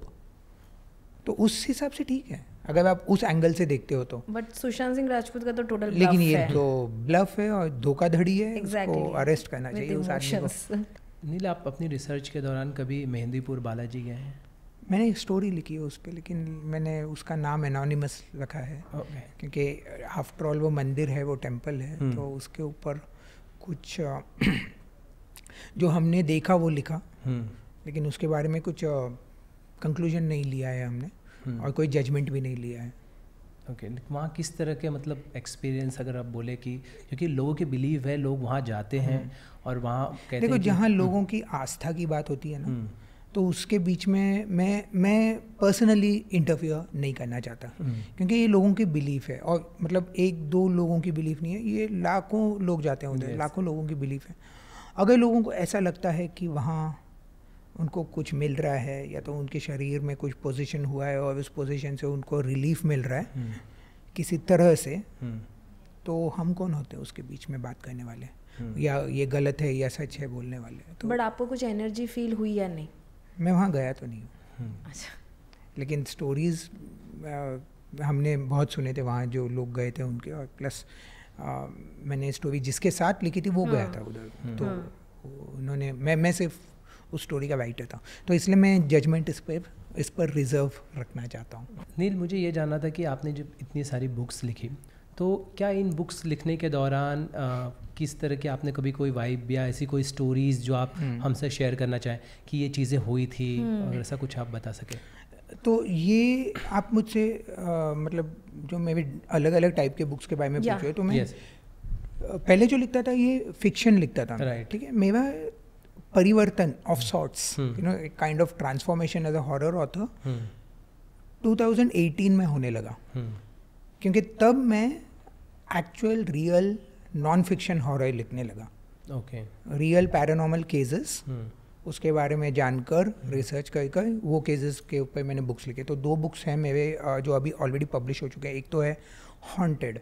तो हॉन्टेड जिसमें जयालानी बहुत ही फेमस पैरानॉर्मल इन्वेस्टिगेटर है, उनके जो केस फाइल्स के स्टोरीज थे उसमें से कुछ स्टोरीज लेकर हमने ये बुक हॉन्टेड बनाई थी. फिर अगले साल मैंने बुक लिखी the spirits talk to me Sarbajit Mohanty के साथ. सरबजीत के जो केसेस को लेकर वो स्टोरीज के ऊपर मैंने बुक्स बनाई. तो जब ये 2 बुक्स में जब लिख रहा था तो मुझे ऐसा एक सबसे पहले तो एक रियलाइजेशन ये हुआ कि मैं अकेला नहीं हूँ जिसको ऐसे सब फीलिंग होते रहते हैं ना.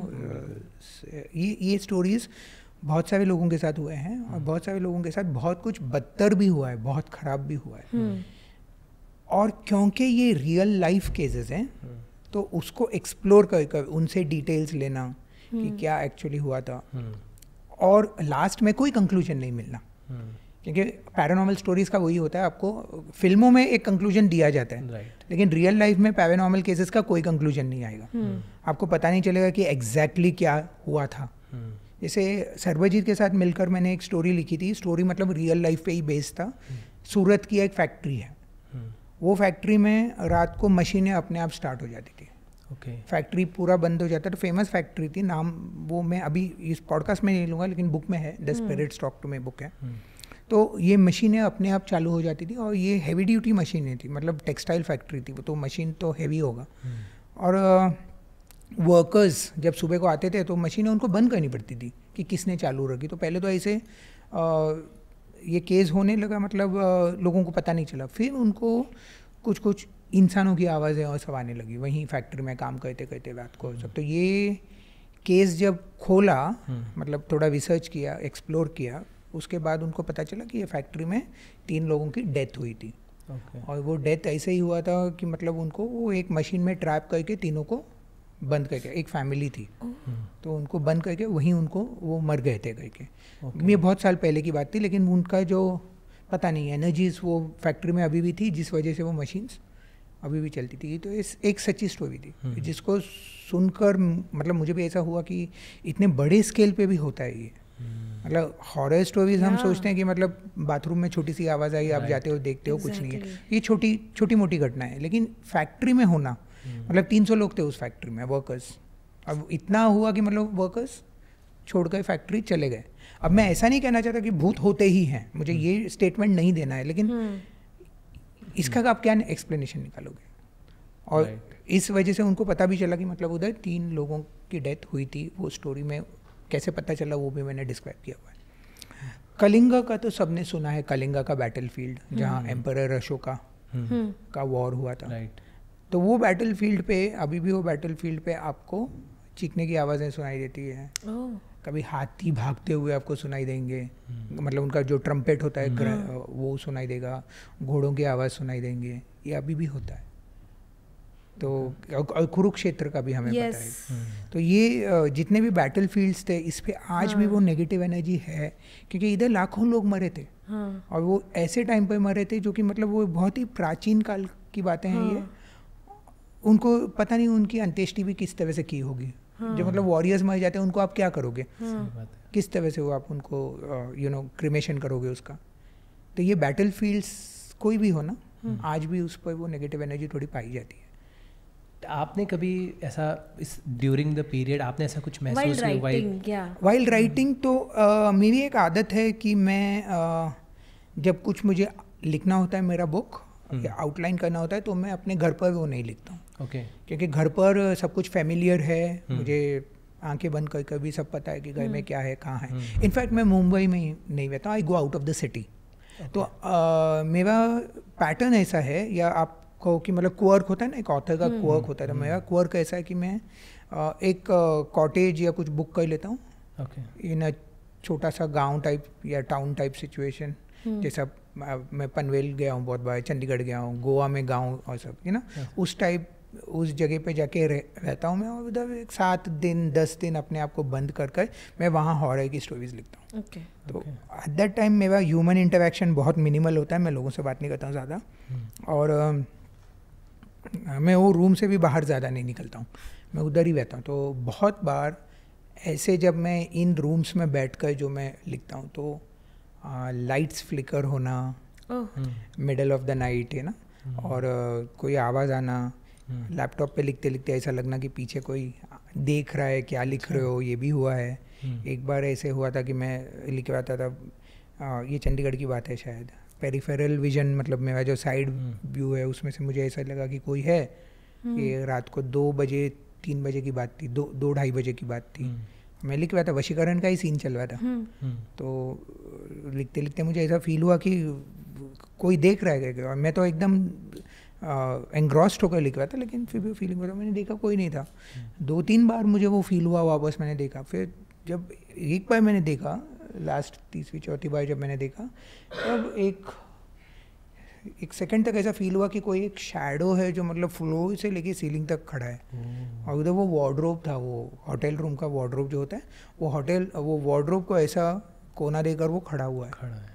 और तुरंत एक सेकंड में वो चला गया वो विजन, लेकिन वो टोटल ऐसा फील हुआ एट दैट टाइम है ना, एकदम साइलेंट होगा। आप सोच सकते हो कि 2 बजे कैसा होगा उधर का सर्कमस्टेंसेस, एकदम साइलेंस में मुझे वो फिगर जब दिखा, मैंने लैपटॉप ऐसा बंद किया और मैं सो गया कि मतलब अभी ये मुझे नहीं लिखना है, रात को नहीं लिखना है। सुबह को उठकर लिखा मैंने। सुबह को मैंने अपने आप को रैशनलाइज किया कि मतलब वो क्या था, सच्ची में कुछ देखा कि मैं लिख रहा था इसलिए मुझे वो इल्यूजन हुआ, क्योंकि वो सबसे फर्स्ट एक्सप्लेनेशन आपका वही होगा।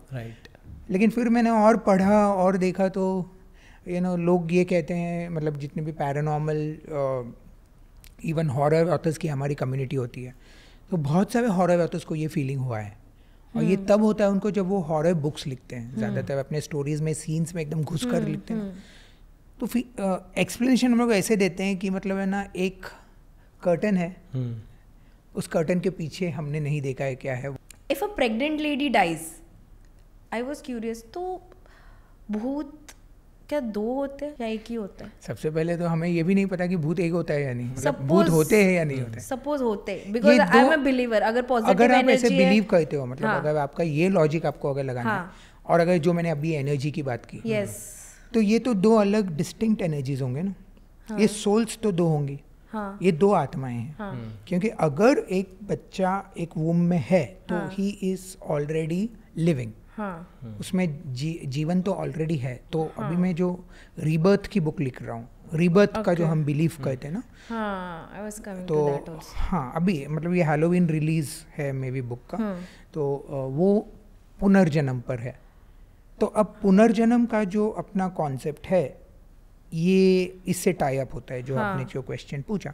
तो अगर कोई इंसान मर जाता है तो उसका सोल, अब क्रिश्चियन बिलीफ को भी लो आप, तो क्रिश्चियन बिलीफ में हम कहते हैं परगेटरी, मतलब वो रहेगा इन लिम्बो, जब तक वो हेवन या हेल डिसाइड नहीं होता है तब तक एक टेम्परेरी जगह पे रहेगा, जिसको कहते हैं परगेटरी। अगर हिंदू बिलीफ में कहेंगे तो भी 2 जीवन काल के बीच में वो आत्मा कहीं भटकती रहती है, इसीलिए हम उसको 13वीं कहते हैं वगैरह कहते हैं, ताकि उसको शांति मिले तब तक। लेकिन वो हो जाने के बाद उस आत्मा का पुनर्जन्म होना है, मतलब उसको कहीं ना कहीं किसी रूप में आना है। और जब वो कैसे वो आता है, the moment the cell is conceived, वो आत्मा उसके अंदर आ जाएगी।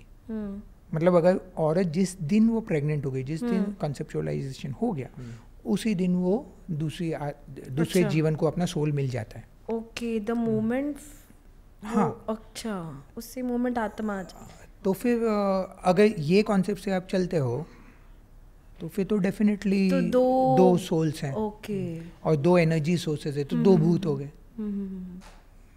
अच्छा, हम लोग ये बात कर रहे थे कि रीबर्थ और लाइफ बिटवीन डेथ, तो उस टाइम पे जैसे अगर किसी की अकाल मृत्यु हो गई है, किसी की बीमारी से डेथ हो गई है, तो जब तक जैसे हिंदू धर्म में होता है कि गया गए, हर रिलीजन में अलग अलग होता है मोक्ष पाने का तरीका, ठीक है।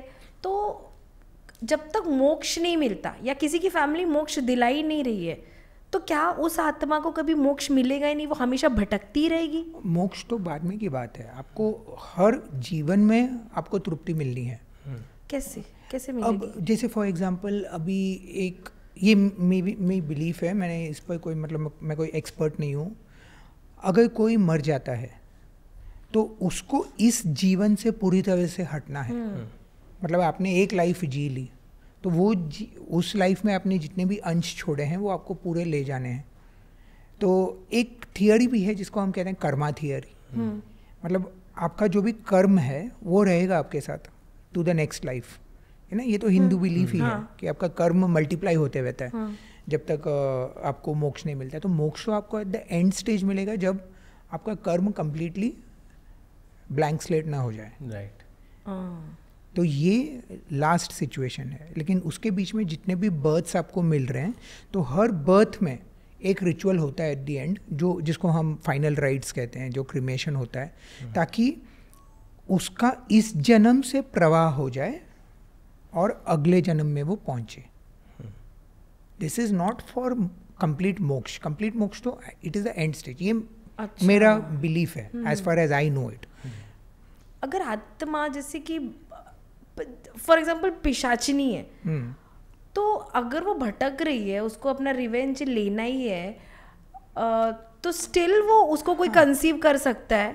तो पिशाचिनी को मोक्ष नहीं मिला है, तो पिशाचिनी और बेताल और ये जो भी हम बात कर रहे हैं, तो ये जो सुपरनैचुरल एंटिटीज हैं, ये फिर से रीबर्थ नहीं ले सकते हैं, क्योंकि ये ऑलरेडी उस पाथ पर जा चुके हैं जहां they are no longer human souls अभी। क्योंकि रीबर्थ किसका होगा? इनका एज क्या रहता है? लाइक इनका कोई एज नहीं रहता? नहीं, ये एजलेस है। ये एजलेस इसलिए है क्योंकि they don't work according to human cycle. तो हमारा जो ह्यूमन साइकिल है एक फिक्स्ड है। अब कहा जाता है ना कि humans are the most ultimate birth. Human के ऊपर कोई प्राणी नहीं है ऑन दिस अर्थ। तो अगर सपोज आप ह्यूमन एज अ ह्यूमन आप मर जाते हो और आप बन जाते हो बेताल, अब बेताल तो is not a human also, तो आप उसके ऊपर कहाँ जाओगे? आप वहाँ नहीं, आप एज अ बेताल आपका सोल सुपीरियर नहीं है ह्यूमन से। It's at a lower level but it's evil, और you will not be able to come back in a human birth. फिर तो उसका मोक्ष किसी और तरीके से हो जाएगा। ओके, मुझे ये जानना था कि लाइक जैसे आपने कहा कि आपके दादाजी आए थे और एक आपके साथ अच्छी घटना हुई, तो क्या कोई भी फैमिली मेम्बर होता है जिसकी मृत्यु होती है, तो क्या वो अपने परिवार वालों को तकलीफ़ देता है या उनके सपोर्ट करता है? ये किस तरह से, मतलब इसके बहुत सारे केसेस हैं जो हमने बुरी आत्मा, अच्छी आत्मा बुरी आत्मा का जो लॉजिक है, तो हमने एटलीस्ट 200 केसेस ऐसे एक्सप्लोर किए थे। एक शो लिख रहा था मैं, तो वो शो लिखते टाइम हमने ऐसा एक ओपन कॉल दिया था कि जिनके पास भी कोई ऐसी पैरानॉर्मल घटना हुई है हमसे बात करो और हमें बताओ कि मतलब क्या हुआ था, हम शो बना रहे हैं। तो 200 लोग के करीब आए थे और हमने सबके इंटरव्यूज़ लिए, सुने। तो मेजॉरिटी ऑफ द केसेस में जितनी जो लोगों ने कहा कि आत्मा आई थी हमारे घर किसी भी रिलेटिव की, दे वर गुड। ओके। और उन्होंने कुछ अच्छा कोई काम हमारा अटका हुआ था, जैसे मेरा केस था, वो सॉल्व कर दिया। जैसे किसी एक के घर में किसी के पिताजी आए थे और उन्होंने बताया कि प्रॉपर्टी के कागजात कहाँ रखे थे आफ्टर डेथ। ऐसे सिचुएशंस थे, मतलब सब ज़्यादातर अच्छे feel good type of stories थे।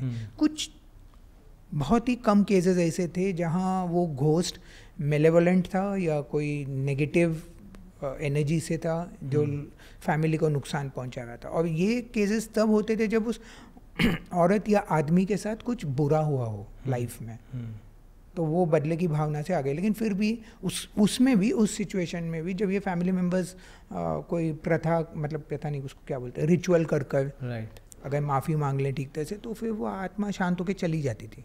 शांत होकर, तृप्त होकर नहीं, शांत होकर चली जाती थी टुवर्ड्स द नेक्स्ट डेस्टिनेशन। क्योंकि हम जब भूत की बात करते हैं ना, अब इसमें एक डिफरेंस है। देखो, भूत और आप जो भी नाम इससे पहले वाले क्वेश्चन में लिए थे, पिशाच और वगैरह, इसमें बेसिक फ़र्क ये है कि भूत अभी भी ह्यूमन सोल्स ही हैं। ओके। भूत आर घोस्ट्स। तो घोस्ट जो हैं वो they are souls of humans only. तो वो लोग फिर से ह्यूमन बर्थ ले सकते हैं, बट बेताल फॉर एग्जाम्पल नहीं ले सकता, क्योंकि बेताल कुछ और क्रीचर ही बन गया अभी।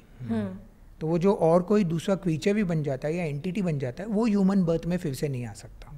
अच्छा, तो भूत इज टोटली डिफरेंट फ्रॉम पिशाच एंड बेताल। तो भूत इज घोस्ट। भूत मतलब बाद में वापस से सोल है, वो इंसान का रूप लेगा। स्पिरिट्स बोलते हैं ना, जो आत्मा बोलते हैं, वो भूत है। तो ये पैरानॉर्मल में आता है। ओके। और ये जो बेताल, पिशाच, चुड़ैल, डायन, ये सब सुपरनैचुरल में आएगा। तो सुपरनैचुरल का वजूद है या नहीं हमें पता नहीं, हमने देखा नहीं है, क्योंकि हम में से किसी ने भी या दुनिया में किसी ने भी एक बेताल या पिशाच को नहीं देखा होगा।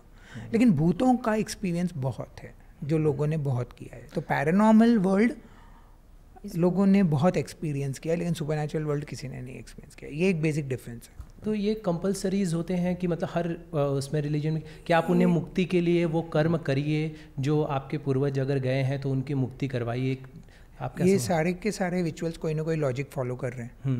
और ये लॉजिक मतलब हमारे परदादाओं के ज़माने से ये एस्टैब्लिश्ड है कि ऐसा करने से ही ये एक पाथ है।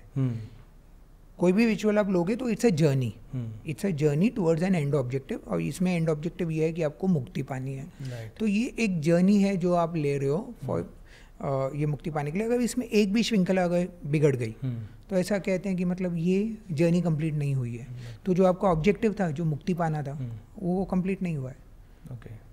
तो शायद उस वजह से वो भूत रह गए। फैमिली मेंबर्स को उन्हें सपोर्ट करना। हाँ, और ज़्यादातर ऐसे ही होता है जब हम भूतों की बात करते हैं, तो कुछ ना कुछ अधूरा रह गया होता है। अच्छा, जब कुछ ना कुछ अधूरा रह जाता है तो I was reading a story कि उसमें एक बंदा है, उसका मर्डर करता है उसका ही दोस्त, और वो अपने अगले जन्म में रिवेंज लेने आता है। लाइक वो पुलिस को बताता है, वो छोटा ही रहता है, वो इसने मेरे दोस्त ने, वो बकायदा पूरा प्रूफ देता है, उसको याद था। यस, ये रियल स्टोरी है। वो पूरा प्रूफ देता है, और वो पूरा प्रूफ देता है कि यहाँ वो छोटा ही बच्चा रहता है, और वो पुलिस पकड़ती है उसे, पूरा उसको सब कुछ याद है कि मैं यहाँ जॉब करता था, ये। तो कैसे उसको उस जन्म में यही है ना, ये जो रीबर्थ है ना, वो इतना फैसिनेटिंग है कि हमें अभी तक पता नहीं कि मतलब वो होता कैसे है, एक्चुअल उसका पैटर्न क्या है। और इतने सारे केसेस है ना रीबर्थ के जो डॉक्यूमेंटेड है। राइट। फॉर एग्जांपल जो शांति देवी का, I want to know some story. Shanti Devi का जो केस था वो सबसे फेमस केस है इंडिया का। तो शांति देवी मुझे लगता है 1930s में शांति देवी थी दिल्ली की रेसिडेंट, और उसकी शादी हो गई थी, यंग एज में ही शादी होती थी उस ज़माने में। शादी हो गई थी और उसको याद आने लगा कि नहीं, ये मेरा घर नहीं है, मेरा घर कुछ और था, और मेरे एक पति थे जिसका नाम था हरिदास, और वो घर पे इस तरह से आते थे, मैं उस तरह से पाँव छूती थी उनके, और सब बहुत इतने बोलने लगी वो स्ट्रांगली कि ये दूसरा घर जो था मुझे लगता है बिहार में था।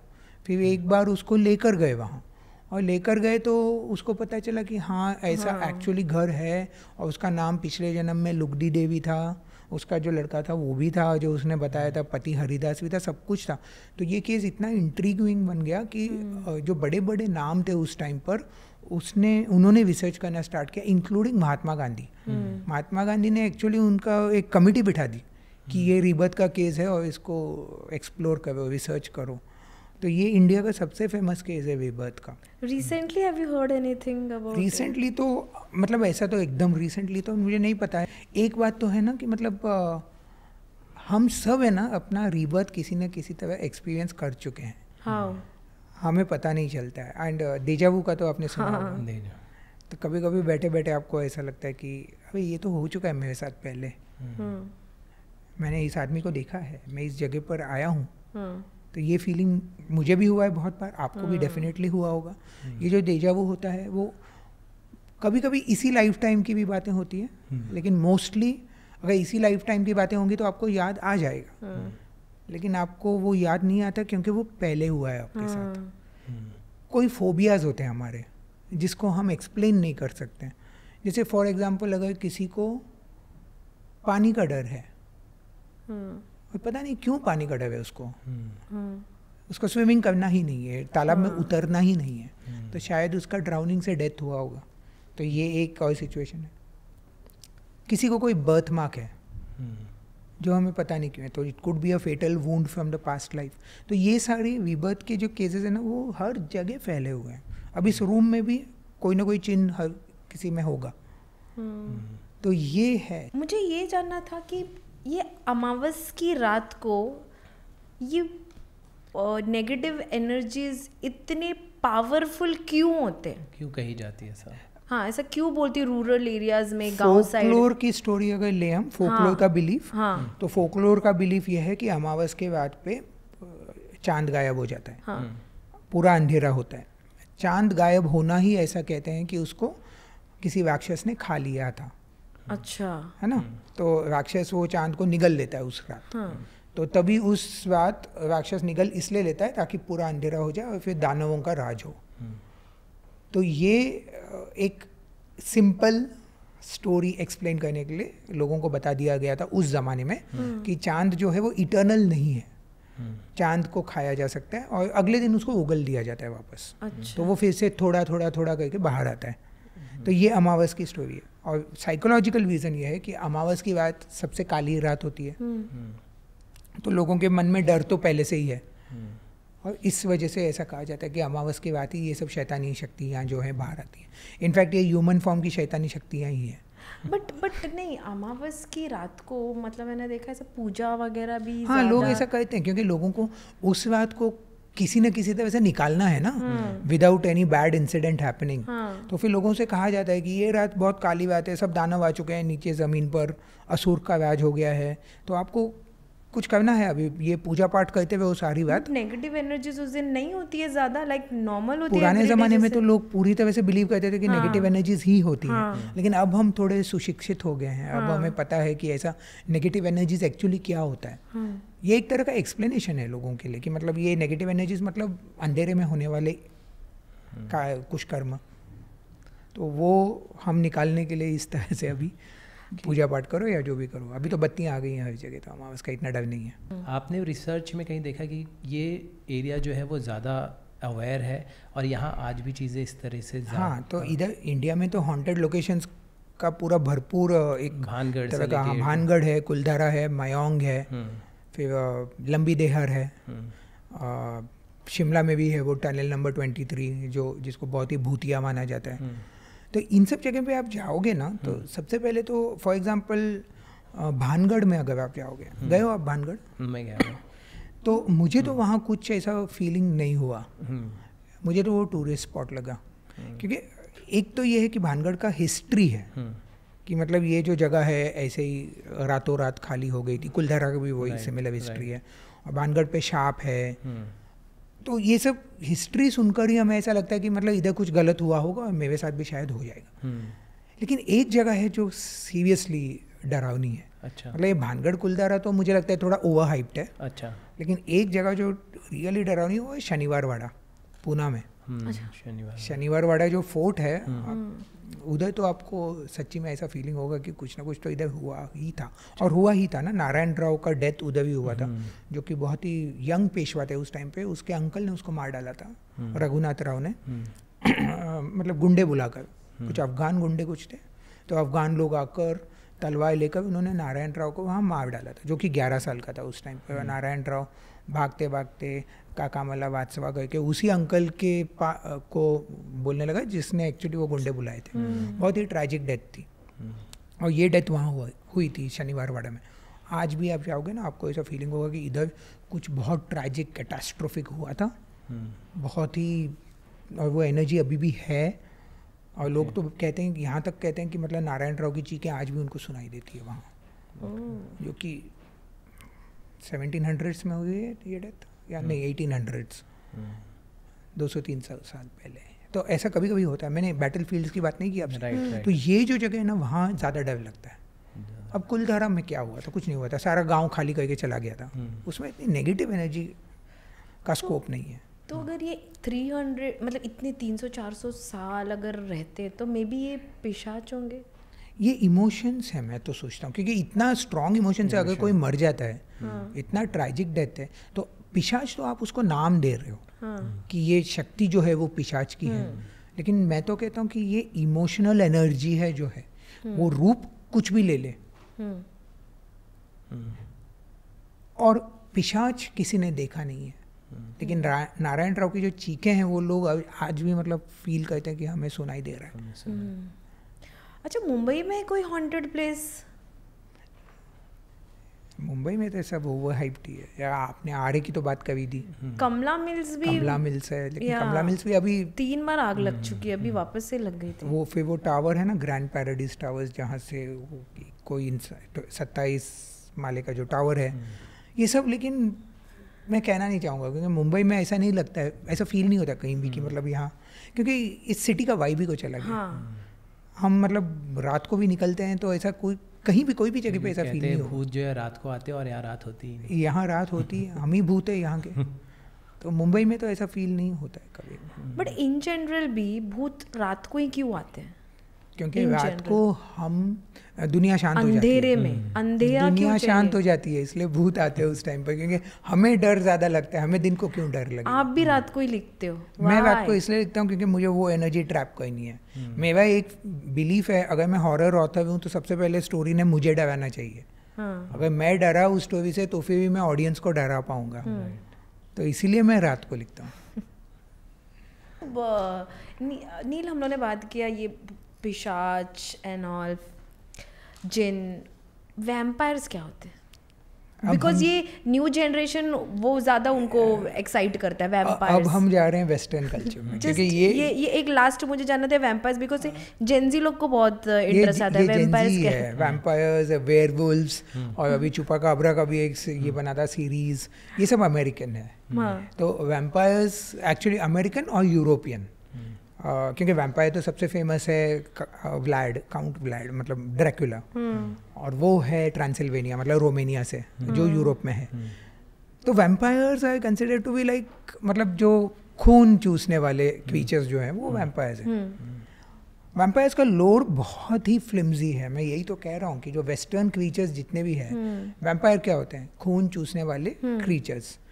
दिन भर सोते हैं, कॉफिन में सोएंगे, रात को वो कॉफिन खोल के जाग जाएंगे, बाहर निकल आएंगे, और वो खून चूस के वो जिसका वो खून चूसेंगे वो भी वैम्पायर बन जाएगा।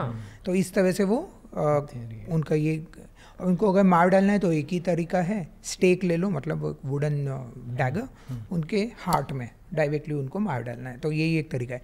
बस वैम्पायर का लोर इतना सा है। वेयरवुल्फ आप देखो तो वेयरवुल्फ का लोर ये है कि वेयरवुल्फ एक इंसान होता है जो वुल्फ बन जाता है। वो जो मूवी निकला था ना अभी, भेड़िया, वो वेयरवुल्फ था। तो ये सब एक ज़ॉम्बी भी होता है, अर्बन स्टोरीज। ज़ॉम्बीज तो जब हम मर जाते हैं तो फिर दिमाग रहता है जिंदा, तो वो ज़ॉम्बी बन जाता है। ये वेस्टर्न वाले जो भूत है थोड़े अलग है। चुनो ग्राफ बहुत चेंज है, आपको भी पसंद वहाँ की ज़्यादातर फिल्में आती हैं? नहीं, ऐसा नहीं है। मुझे फिल्में पसंद आती है, वेदर हॉलीवुड हो या बॉलीवुड हो, उससे फ़र्क नहीं पड़ता। हाँ, स्टोरी टेलिंग पे है ना, स्टोरी टेलिंग पे। तो अभी जैसे फॉर एग्जांपल मैं अगर एक तुम्बाड़ फिल्म देखूंगा तो तुम्बाड़ मुझे कोई भी हॉलीवुड फिल्म से अच्छी लगेगी, जो कि है, विच इज़ अ फैक्ट, क्योंकि वो स्टोरी बनी ही वैसी है।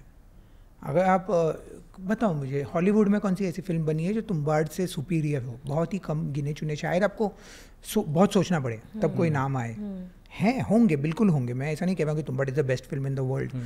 लेकिन एक जो बार है ना, वो हम ऐसा एकदम बैठकर डिसाइसिवली नहीं बोलना चाहिए कि बॉलीवुड ही बेस्ट है या हॉलीवुड ही बेस्ट है। तो अगर फिल्म अच्छी है तो हमें पसंद आती है, that's it. Neil, my last question, we had a very nice conversation, but मेरा लास्ट क्वेश्चन आपसे यही है, do you believe in ghost? मैं हर दिन घोस्ट के ऊपर रिसर्च करके कुछ सीखना चाह रहा हूँ, और शायद एक दिन कोई मुझे ऐसा प्रूफ मिल जाए, शायद मैं ना ढूंढूँ, कोई और ढूंढे, लेकिन ऐसा कोई प्रूफ मिल जाए जो मैं एकदम डंके की चोट पर कह सकूं कि हाँ भूत होते हैं या भूत नहीं होते हैं। एट दिस मोमेंट मैं सिर्फ एक्सप्लोर कर रहा हूँ, मैं सिर्फ रिसर्च कर रहा हूँ मैं। हाँ, लेकिन रोज़ कोई ना कोई ऐसी बात आ जाती है सामने, या कोई ऐसी घटना आती है, या कोई मुझे कोई कहानी सुना देता है जिससे ऐसा लगता है कि ये क्या हुआ होगा। तो एक डिसीजन नहीं कह सकता हूँ मैं, एक कंक्लूजन ऐसा होता है कि हमें जो पता है इस यूनिवर्स के बारे में वो एक छोटा सा फ्रैक्शन है बस। और मैं साइंस स्टूडेंट रहा हूँ, मैं पोस्ट ग्रेजुएट ऑर्गेनिक केमिस्ट्री, तो मैंने अपना पूरा लाइफ फॉर्मूलाज में और स्ट्रक्चर्स इसमें बिताया है, तो मुझे हर चीज़ का प्रूफ चाहिए। लेकिन एक बात है ना कि मतलब हमें पता ही क्या है दुनिया के बारे में, हम लोग रोज कुछ ना कुछ तो नया ढूंढ ही हुए हैं। तो बस मैं यहीं पे ये एंड करना चाहूँगा बोलकर कि मतलब आप भी टोटली ऐसा या बिलीव या ऐसा मत अभी एक स्टेटमेंट ऐसा कर लो आपके दिमाग में, क्योंकि इसमें बहुत रिसर्च होना बाकी है और रोज कोई ना कोई डेवलपमेंट आ रहा है। तो देखते हैं ये दुनिया हमें कहाँ ले जाती है। Yes, let's see, let's watch. I believe कि अगर पॉजिटिव एनर्जी है तो नेगेटिव भी ये डेफिनेट है, इसमें मैं भी बिलीव करता हूँ। लेकिन अब क्या है कि नेगेटिव एनर्जी किस रूप में है, किस रूप में है। आज हमने बात की बेताल, पिशाच, डायन, क्या वो ये रूप में है? तो उसमें मैं बिलीव बहुत कम है। मैं ये नहीं बिलीव करता कि ये सब क्रीचर्स होंगे दुनिया में, ये स्टोरीज के लिए अच्छे हैं। या तो लोगों को कोई अगर सबक सिखाना है या लेसन, मॉरल स्टोरीज के हिसाब से ये चुड़ैल की स्टोरी अच्छी है। लोगों को, आदमियों को एक ये आता है कि मतलब आप जंगल में अकेले मत जाओ। लेकिन मैं बिलीव करता हूँ कि पैरानॉर्मल वर्ल्ड है, मतलब भूत हैं, भूत, घोस्ट, ह्यूमन घोस्ट, लेकिन वो फॉर्म नहीं लेते हैं, ये भेड़िया वगैरह ये फॉर्म नहीं लेते। वो तो सिर्फ फिल्मों के लिए अच्छा लगता है। तो उनका रूप रहता है कि मतलब कोई लाइट हो या धुआं हो या शायद कुछ भी ना भी हो, एक आभास हो बस। लेकिन एक दुनिया है जो हमारे से अलग है, जो हमें पता नहीं आज तक कि मतलब कहाँ है। जैसे हमने एलियंस की बात की तो नहीं है, लेकिन उसी का लॉजिक है ये। अब एलियंस के लिए हम थोड़ी बोल सकते कि एलियंस होंगे ही नहीं। एलियंस डेफिनेटली है, डेफिनेटली है। इतना बड़ा यूनिवर्स है, कोई ना कोई प्लैनेट पे लाइफ होगा, कोई ना कोई प्लैनेट पे वो लाइफ मतलब एलियंस होंगे। आज तक हमें पता नहीं है एलियंस, क्योंकि वो हमारे साथ आज तक आए नहीं, बात हमारे साथ उनका कांटेक्ट हुआ नहीं है, या तो अगर हुआ भी हो तो वो छुपा कर रखा है हमसे। तो एलियंस अगर हैं तो उसी तरह से भूत भी हैं, लेकिन ओनली थिंग इज हमें पता नहीं किस फॉर्म में है। तो इसलिए आज हम स्टोरीज लिखते हैं, लेकिन वो स्टोरीज का कोई प्रूफ आज तक मिला नहीं है, शायद मिल जाए। ओके कनील, थैंक यू सो मच हमसे इतनी सारी बातें करने का, और हमारे जो मिथ्स कहें या जो हमारा आभास है कि इस तरह के उससे दूर करने के लिए thank you so much. Thank you so much, it was a pleasure sharing your experiences. और अपने ऑडियंस के लिए भी हॉरर स्टोरीज पढ़ते हुए हो, उसका मज़ा लेते हुए हो, लेकिन अंधविश्वास में मत पढ़ो। Thank you so much. Thank you so much.